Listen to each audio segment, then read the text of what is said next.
تو یہ دیکھیے کہ اتر پردیش میں چاہے وہ خاندان میں اختلافات بولیے یا کسی بھی حالت میں ہو، پاور ہمارے پاس رہنے کا جو سسٹم خاص طور پہ پولیٹیکل کلاس بنا کے چلتی ہے، اس میں اگر دیکھیں تو ایک نئی روایت ہے۔ اتر پردیش میں ابھی حال ہی میں ملائم سنگھ یادو کی بہو اپرنا یادو نے سماج وادی پارٹی چھوڑ کر بی جے پی کو اپنا لیا۔ نہ صرف اپنایا بلکہ انہوں نے کہا کہ میں مودی صاحب کے کارکردگی ہے اس سے میں بہت زیادہ متاثر ہوئی ہوں ملک کے ترقی کے لیے آج کل، اس لیے کہ بی جے پی کا ساتھ دینا، نیشنلزم کا ساتھ دینا بتانے کی ایک کوشش ہو رہی ہے، تو شاید ایسے کچھ اعلانات کر کے وہ یہاں پہ چلے گئے۔ لیکن اپرنا یادو کے جانے کے ساتھ ساتھ اگر دیکھا جائے تو ملائم سنگھ کے ایک بہت ہی قریبی ساتھی تھی ہری اوم یادو، وہ بھی ایس پی کو چھوڑ کر بی جے پی میں چلے گئے ہیں۔ اس کے بعد ملائم سنگھ یادو کی جو چھوٹی بیوی ہے، ان کے ایک رشتہ دار ہیں، رشتے میں تو ملائم سنگھ کے سالے ہیں، پرمود گپتا، جو ملائم سنگھ یادو کی جو دوسری بیوی ہے سادھنا گپتا، اس کے رشتہ دار ہیں، وہ بھی ایس پی کو چھوڑ کر بی جے پی میں چلے گئے۔ خیر یہ تو یادو فیملی کی بات ہوئی یا ملائم سنگھ یادو کی یا نیتا جی کی فیملی کی بات ہو گئی اتر پردیش سے ریلیٹڈ، لیکن اگر دیکھیں گے تو S P Maurya B J P چھوڑ کر اپنے ساتھ 14 ایم ایل ایز کو لے کر سماج وادی پارٹی میں شامل ہوئے تھے، لیکن انہی کی بیٹی سنگامترا موریہ ابھی بی جے پی کی ایک طاقتور لیڈر بن کے وہاں پہ کیمپیننگ کر رہی ہے۔ اسی طرح اتر پردیش میں عمران مسعود سماج وادی پارٹی میں ہیں اور ان کے بھائی نعمان مسعود، دونوں بھائی اگرچہ کہ ایک زمانے میں کانگریس کے وفادار سپاہی تھے، لیکن ایس پی اور کانگریس میں سیٹ شیئرنگ کی جو بات نہیں بنی تھی وہ چھوڑ کر الگ الگ پارٹی میں جا کے لڑے تھے۔ خیر انتخابات میں حصہ لیے لیکن دونوں لوگ ہار گئے اور بی جے پی وہاں سے جیت گئی تھی۔ اس کے علاوہ اتر پردیش میں جو خاندانی سلسلے کی بات کر رہا تھا میں، اس میں ریا سکیا ایک لیڈر ہے، بیٹی ہے جو بی جے پی سے کنٹیسٹ کر رہی ہے، اور ان کے والد ونے سکیا وہ سماج وادی پارٹی سے بدھونا سے M L A S P Maurya کے ساتھ یہ صاحب شامل ہوئے تھے سماج وادی پارٹی میں، اور بیٹی ابھی بی جے پی میں ہے۔ بیٹی نے الزام بھی یہ بھی لگایا تھا کہ ونے کو اس کے والدہ بھائی کڈنیپ کر کے ایس پی میں شامل کرائے تھے، اس قسم کی بات ہوئی تھی۔ لیکن اور ایک خاندان ہے اتر پردیش کا، ریتیش پانڈے جو بہوجن سماج پارٹی کے ہیں، اور ان کے بیٹے ہیں راکیش پانڈے، یہ بھی سماج وادی پارٹی کے ایک ہے اور بہوجن سماج پارٹی کے ایک ہیں۔ رامپور کے شاہی خاندان کے باپ بیٹے ہیں کاظم علی خان اور حیدر علی خان۔ کاظم علی خان صاحب کانگریس کے قریبی ہیں، تو حیدر صاحب اپنا دل سے مطلب انوپریا پٹیل جو این ڈی اے کی حلیف پارٹی ہے اس سے مقابلہ کرنے کے لیے اپنی کوشش کر رہے ہیں۔ البتہ کاظم علی خان صاحب اعظم خان کے خلاف کانگریس کے کینڈیڈیٹ ہیں۔ پرتاپ سنگھ بجوا کانگریس کے ہیں اور ان کے بھائی ہیں بھائی فتح جنگ سنگھ جو بی جے پی سے، پرتاپ سنگھ قادیان سے کانگریس کے امیدوار ہیں، اور فتح جنگ جو ہیں وہ بیٹالہ سے اپنی قسمت آزما رہے ہیں۔ رانا گرجیت ایک ہیں جو کانگریس سے ہیں، اور انہی کا بیٹا ہے رتنا اندر پرتاپ، وہ آزاد ایم ایل اے ہیں کپورتلا سے۔ تو بہرحال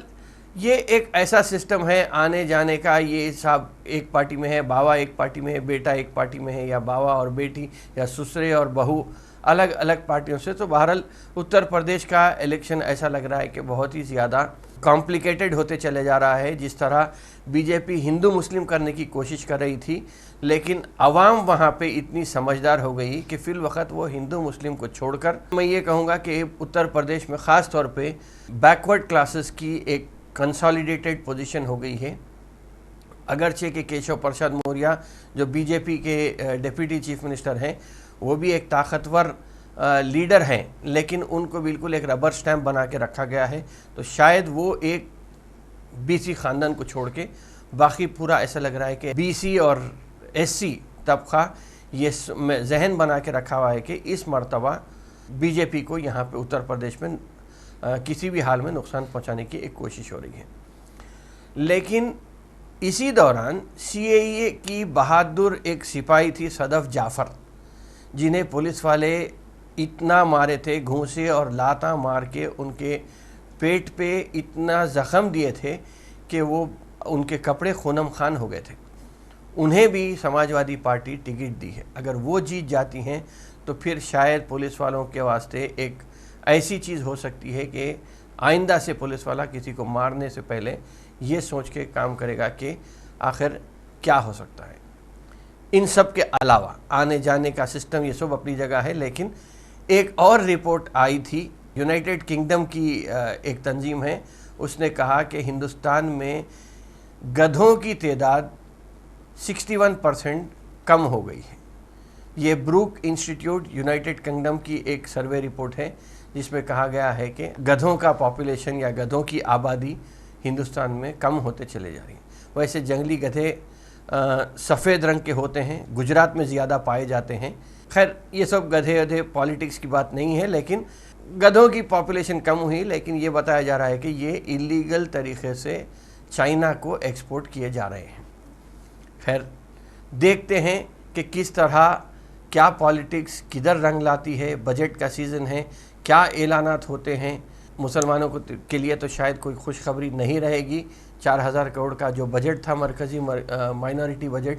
میں نہیں سمجھتا کہ اس میں کوئی خاطر خواہ اضافہ ہو سکتا ہے، لیکن پھر بھی دیکھتے ہیں کہ کیا 1 فروری کو کیا بجٹ پیش ہوتا ہے، اور 7 فروری سے تو اتر پردیش کے الیکشن شروع ہونے والے ہیں اور اچھی خاصی پالیٹکس وہاں پہ گرما گئی ہے۔ 1 مہینے کے بعد نتیجے بھی آئیں گے، تو میں سمجھتا ہوں کہ اس ہفتے میں اپنی بات کو یہیں پہ ختم کرتا ہوں، تاکہ پھر ہم آئندہ بجٹ اور الیکشن کا سلسلہ بھی شروع ہو جائے گا، اس پہ ہم بات کر سکتے ہیں۔ تو اپنی بات کو یہیں ختم کرتے ہوئے میں اس ہفتے آپ سے اجازت لیتا ہوں۔ انشاءاللہ آئندہ ہفتے پھر ملاقات ہوگی، پھر بات ہوگی۔ شکریہ، خدا حافظ۔